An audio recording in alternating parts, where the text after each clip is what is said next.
Alright lads, back on the battlefields, Battle for Middle Earth 2, and in this one we have got an 8-player 2v2v2v2.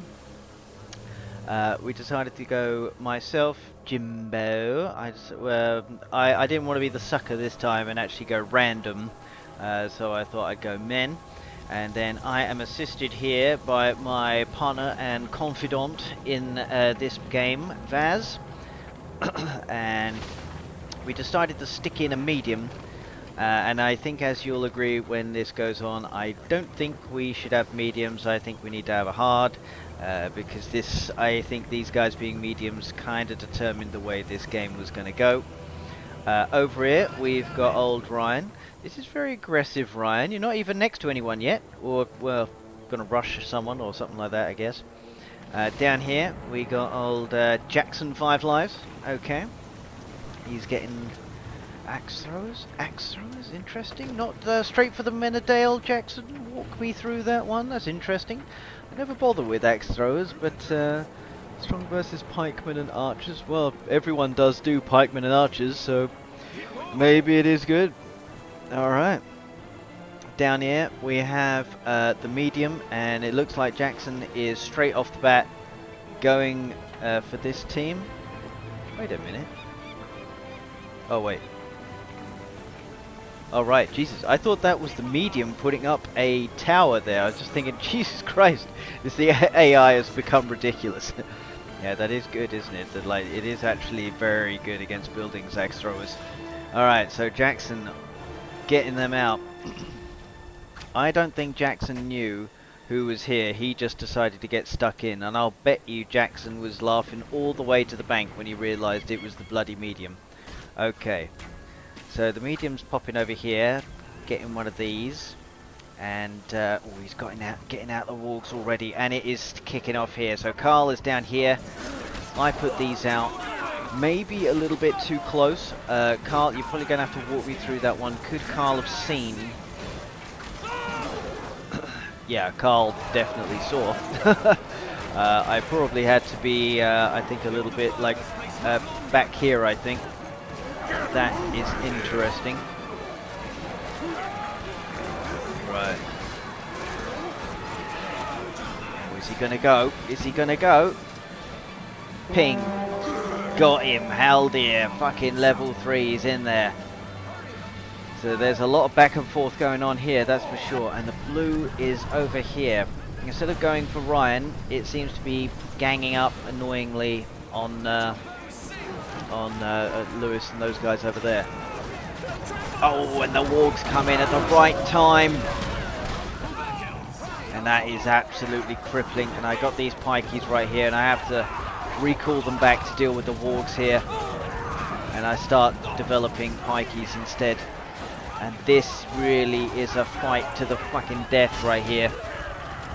Lewis bringing in these. I don't know, Lewis, maybe a good idea to bring in more wargs instead, I would have thought. But he is under attack. Lewis is not having it all his own way. If this thing goes, that'll be his little foray into developing wargs gone.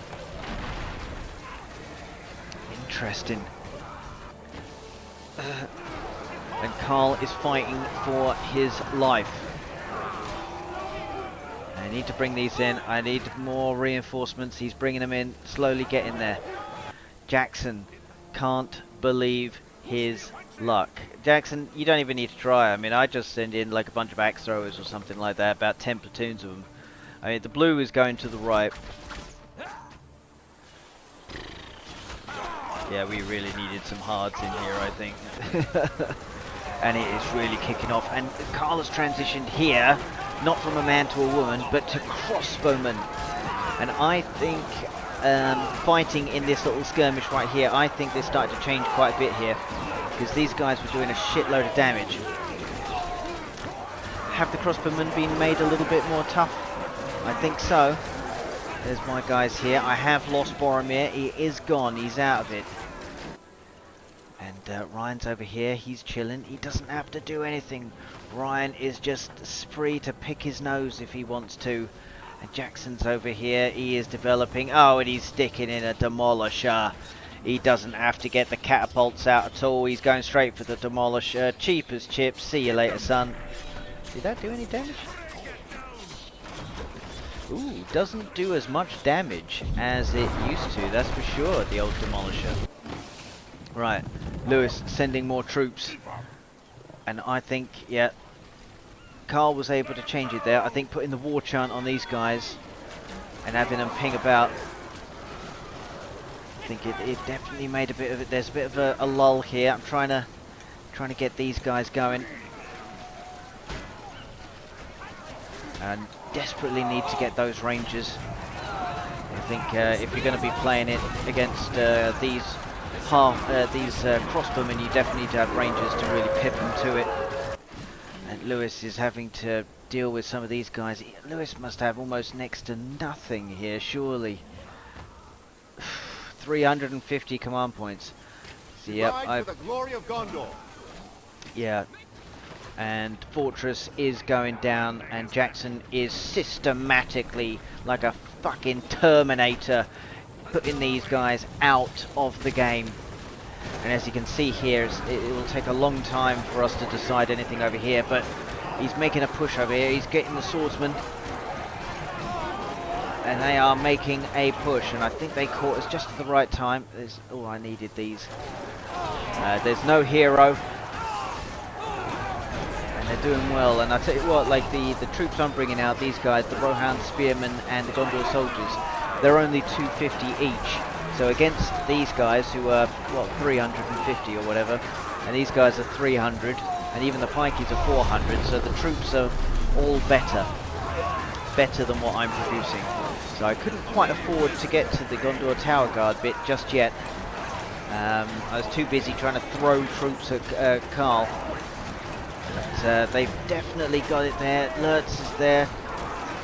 And this is not looking good. They've been able to push just enough. And they've tainted the terrain as well. This is really making a difference here. Carl and Lewis managing to push back here. And Lewis is doing well because everything he's got here is being attacked. So Lewis playing well. He's fighting on empty. He's throwing everything he can to be able to send troops into the battle here.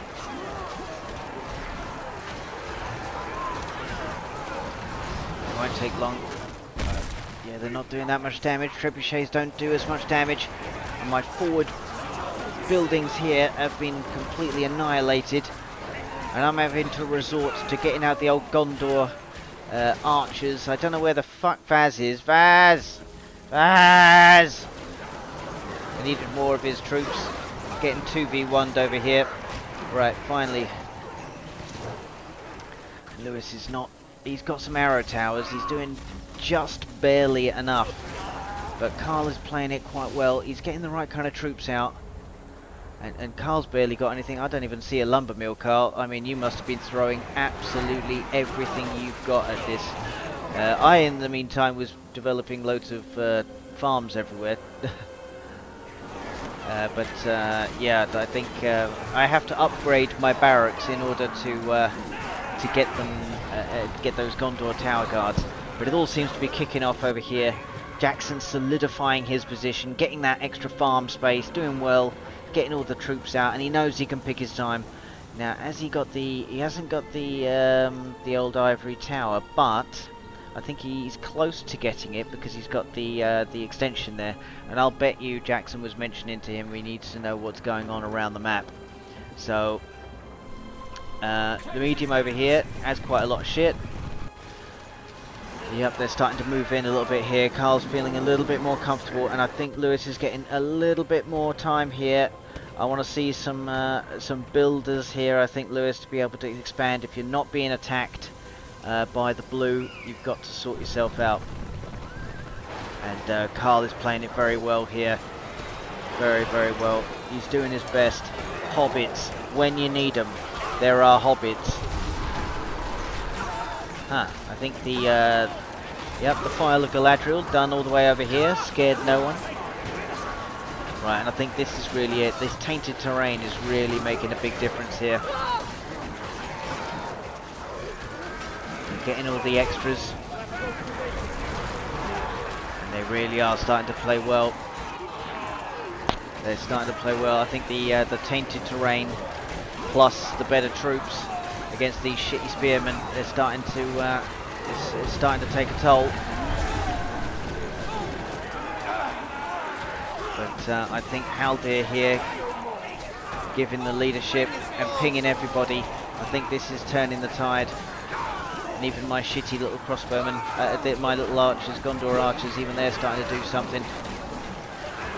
And Vaz is doing archers against archers. And more and more troops are coming out. And I think their attack has just quietened down just a little bit here.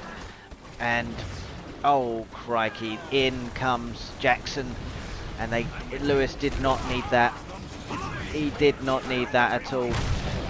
Because Lewis, Carl, myself and Vaz have basically fought each other right to a standstill. We have completely buggered ourselves. All four of us have buggered ourselves. So here we go, and that's Lewis out of the game that quickly. Now that was quick. Very, very quick.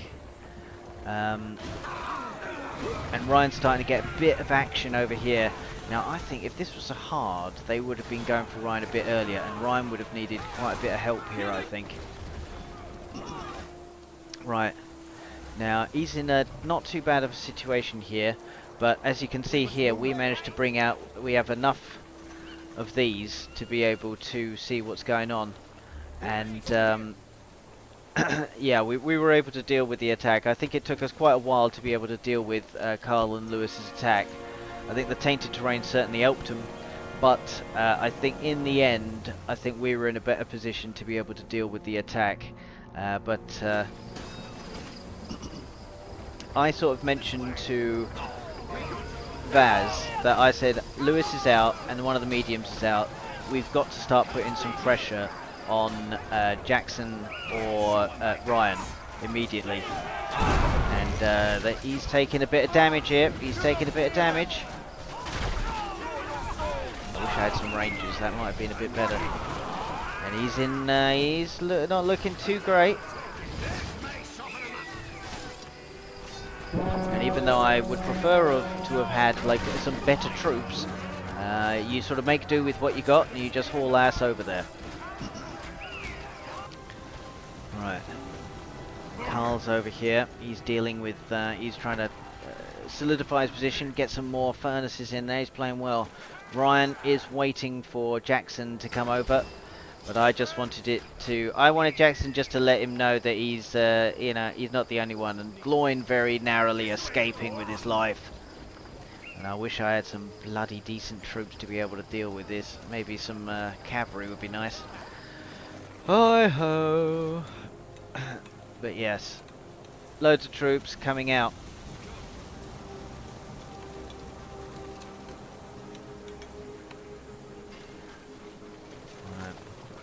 And Ryan has had a very nice, comfortable little game over here. He's not had to worry too much, bless him.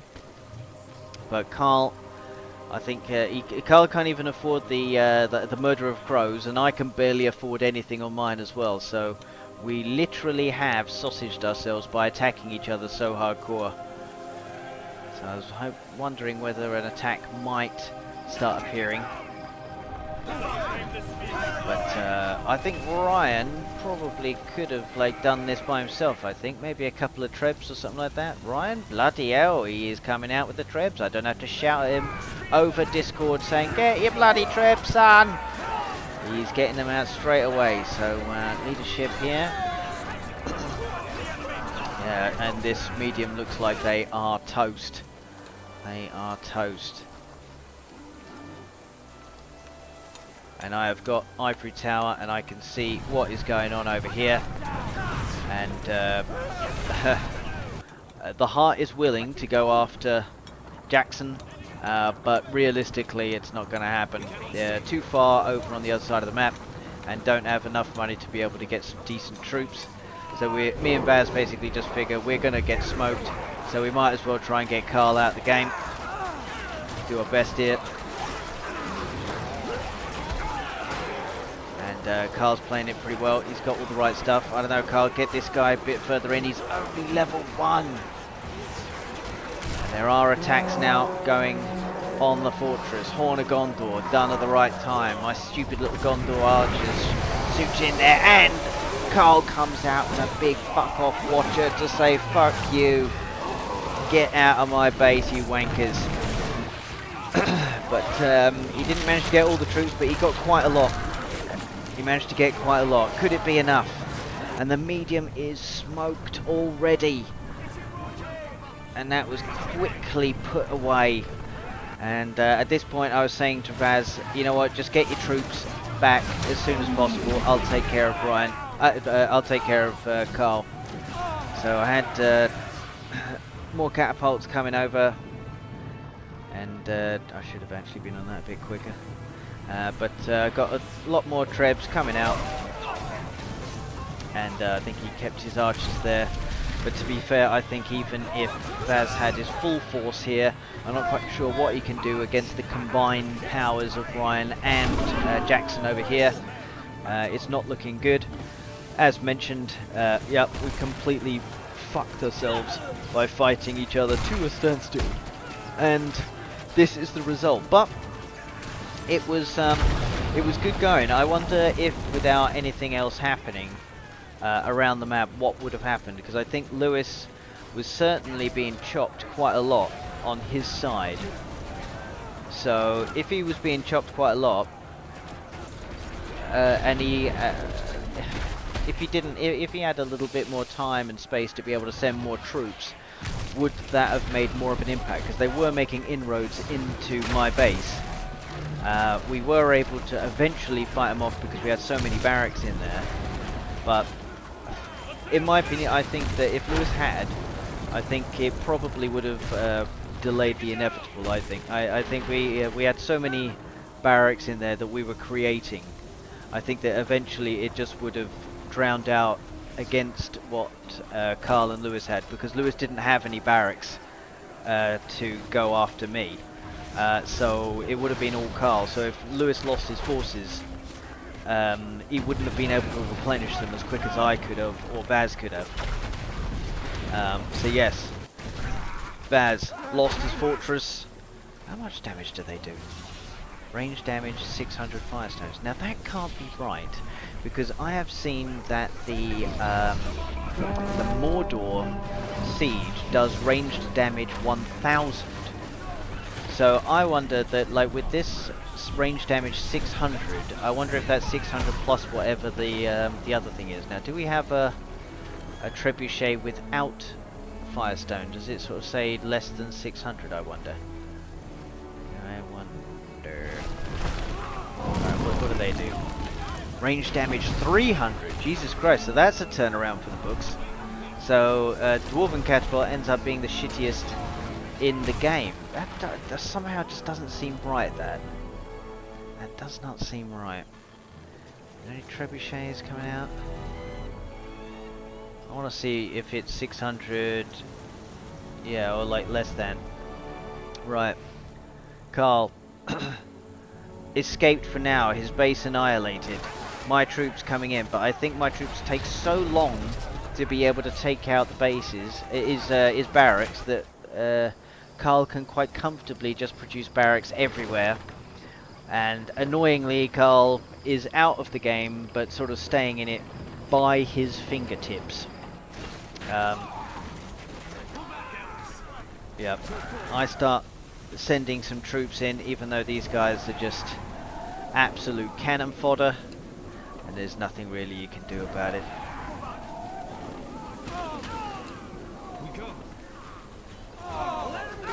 They summon the Rangers, and Jackson in turn summons these.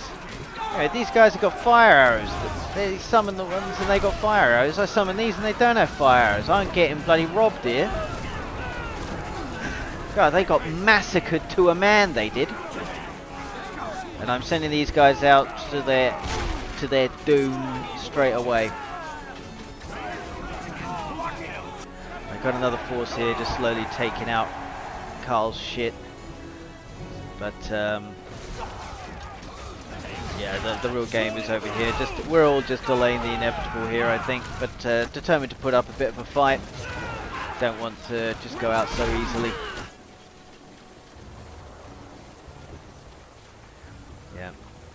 Just sending out the troops.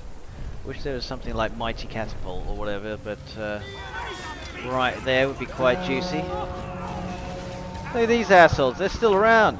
These guys get the fire arrows. Got robbed. Oh, and it's Ryan's Hornagondor, and that is just brutal. That is absolutely brutal. And the momentum is certainly with Jackson and Ryan here. I think they played it very well. Gimli and Gloinier on the front lines. I think if Ryan and Jackson fuck this one up, then yeah, I wouldn't even bother playing the game again, to be fair. But they've done well. They've done well. I think they went after the right teams. I think Ryan, you could have like got the medium myself. I think yourself, and then could have gone for it. But I wonder if they knew that Carl was pretty much disabled and out of the game, and that they decided to go for Lewis and then go for Vaz, so that it's just myself and Carl left, but we're on obviously like on opposite teams. I wonder what their stratagem was. Yeah, so I keep on producing the troops, not going down without a fight, but yeah, obviously there's my Boromir biting the bullet. Going down. Vaz is over here sending troops as well, and a nice army of the dead would have been pretty helpful. I think I was not that far away from getting army of the dead, but not that that would have actually made much of a difference, mind you.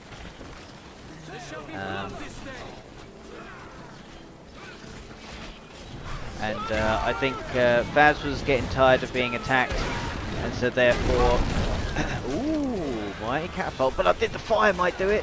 The fire might do it. Oh, that's deadly. Why is he running? He's on yellow. Is he dead? What the hell happened? And Treebeard's on fire, but he's still shooting shit. And I summon my hobbits to be absolutely massacred, butchered to a man. And I think, yeah, Vaz and myself, we got a bit to just being attacked constantly. Decided to go after somebody. But, yep, there you go. Next time we'll do hards, and I don't think they'll be rushing anybody too soon, that's for sure. Switched into bow stance. Well played. I think your Rohirrim will probably go over these guys, because they're so shit. I think the Rohirrim might actually make it, Ryan.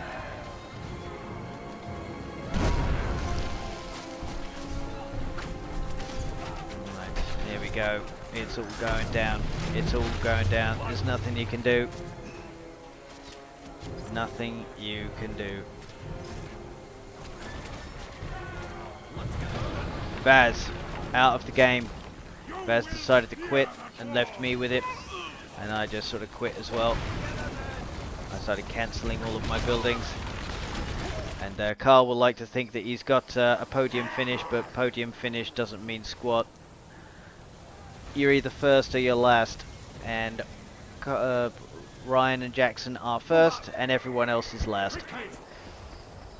And we have a berserker rush here, a last throw of the dice by Carl. If you know that you're doing a berserker rush late game, you know you are reeking of desperation. You are hoping for one last throw of the dice, like some sort of degenerate gambler, you know, sort of the last fiver in his pocket. He's even taken his child benefits and decided to cash them in for money, and he's decided to gamble that as well.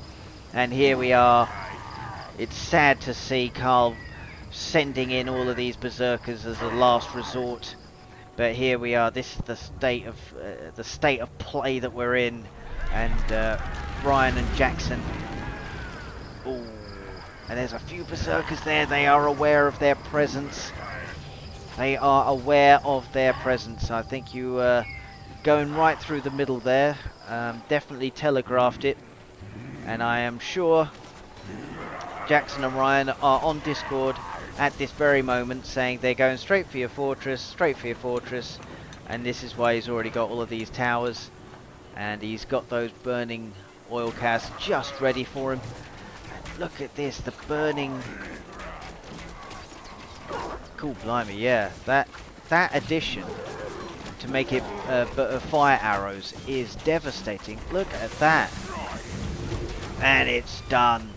I'm not even sure you actually needed the fire cats for that one, Ryan. I think they were just these fire arrows were going to do it. So there you go, lads. If you really want to be able to get the enemy, get the fire arrows, and they'll take care of any berserker rushes. And to boot, he does the rebuild. Remember, men and dwarves have rebuild. And there we go. Carl decides to pack it in. So yes, there we go, lads. Interesting 2v2v2v2. Well played to Jackson and Ryan. I think that was a very interesting 2v2 between Lewis and Carl and myself and Vaz. We needed a lot more time to be able to decide that one. I must admit, I felt like I was a bit confident that we were just about to turn it. But only because Vaz started building so many barracks and an Entmoot in my base, and I would have thought that, like, long term, that might have just barely pipped it. But we will never know. Anyway, see you on the next one, lads.